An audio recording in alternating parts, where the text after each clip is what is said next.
Hey, it's Lance with LOTO Lift Boat Lifts. The purpose of this video is just to explain some different types of lift you're going to see out there on the market. Whether it's Dock Realty, Facebook, Craigslist, or even shopping for a new. This is indicative of a tub style lift. A tub tank design is just real simple. They came out of the old design. A long time ago, they used to use these old tubs. They look like bathtubs that were flipped over. And that's how the nomenclature of tub tank came about. But the tub tank design has a couple of benefits.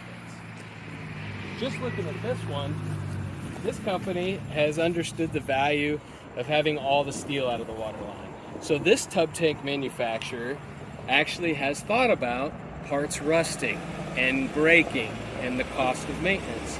So a benefit to this tub tank design is quite simply it has all steel out of the waterline.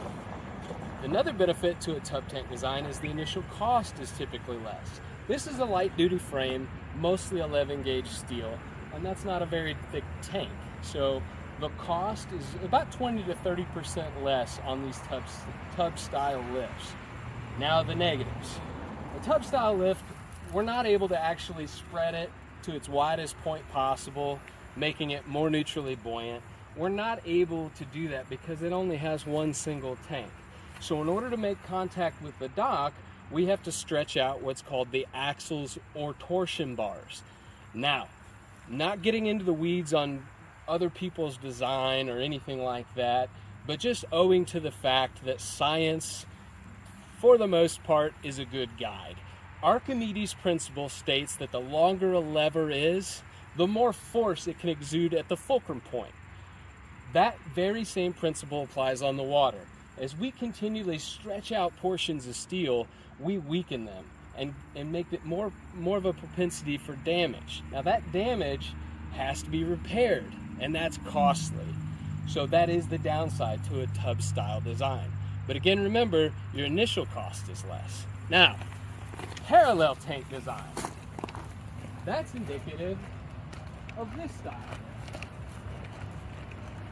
The benefits are obvious. We're able to actually spread the stance of the lift in any given spots. Keep in mind, slips go from 9 feet wide all the way to 20 feet wide. So being able to essentially make the stance wider in any given slip gives you a mechanical advantage.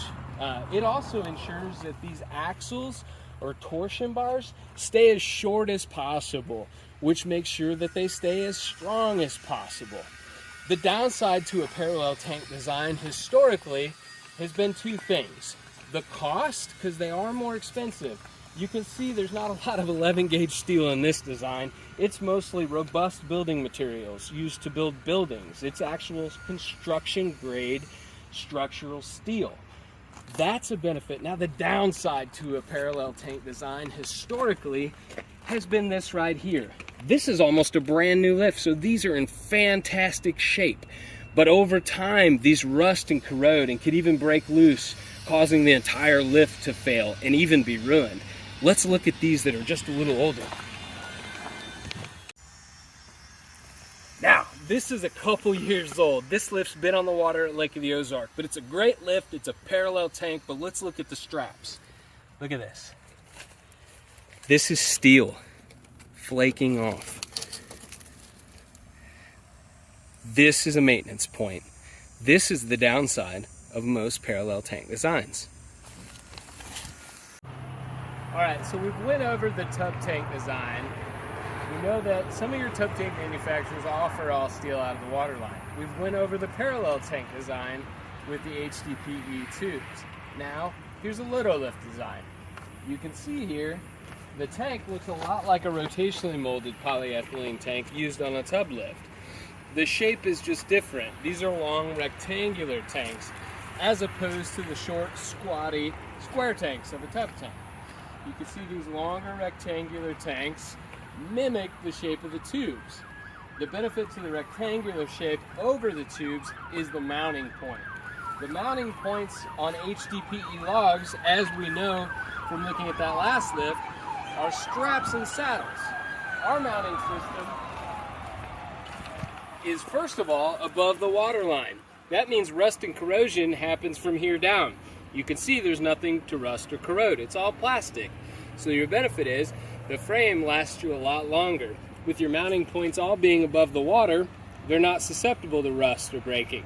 These are also stainless steel. We're the only manufacturer in the business that's using stainless steel fasteners to attach our tanks. It's expensive to do that, but we feel like the gain and the redundancies it gives you benefits LOTO Lift a whole lot. So give us a shout, lotolift.com. I'm Lance, we'd be happy to help.